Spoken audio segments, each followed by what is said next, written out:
let's not waste any time. Let's bring in Roger Goodell, the Commissioner of the National Football League, from the league office in New York, working here on a Wednesday afternoon, as many are. Commissioner, why don't I just start with this game for a minute and the question of would it get played or not? Ultimately, even with 10 days of positive tests on the Baltimore side, what was the information that you and the health and safety folks deemed it was okay and safe to go forward playing tonight's game?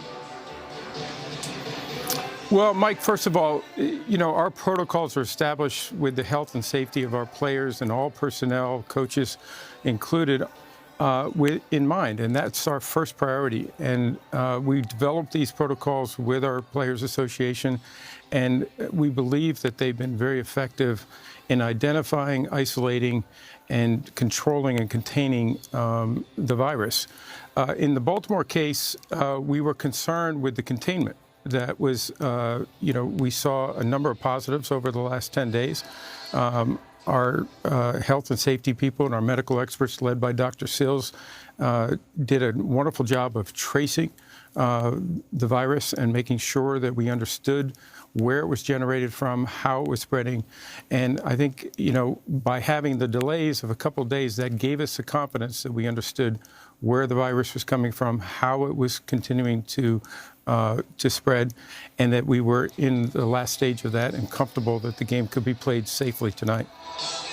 This game gets pushed back 6 days, yet the Denver game, when their quarterback room gets wiped out because of contact tracing, that game goes on and they don't have a quarterback, and people have talked about competitive balance. Why the difference in the two decisions? Well, Mike, it starts with our decisions are based on medical issues, and with that being our priority. And we told the clubs that early in the year.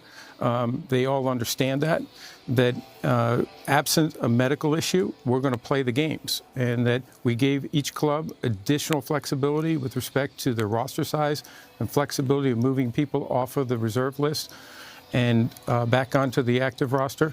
And that was to make sure that the games are played. On the other hand, we want to make sure that we're preventing the spread of the virus.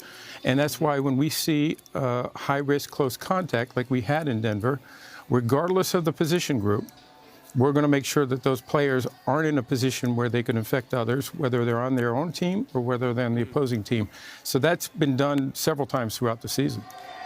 Let me spin forward. We only have about 45 seconds left. Any thought of shortening the season at this point? How safe do you think it is to go forward and finish this thing up? We do think it's safe to continue. Listen, there are challenges. We're seeing virus spread and increase in our communities, and so that's a challenge for us. But we believe that the protocols that we've established are working.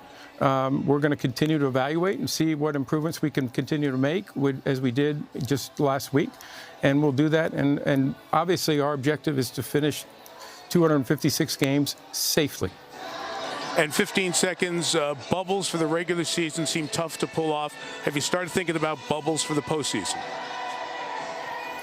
Mike, our issue on bubbles, listen, the way it's perceived, I think, in the general public is that not something we would do because we believe that our protocols are working. We would consider further isolations to reduce the risks for all of our personnel so that they're not exposed to the virus and bring it into the facilities or to the club.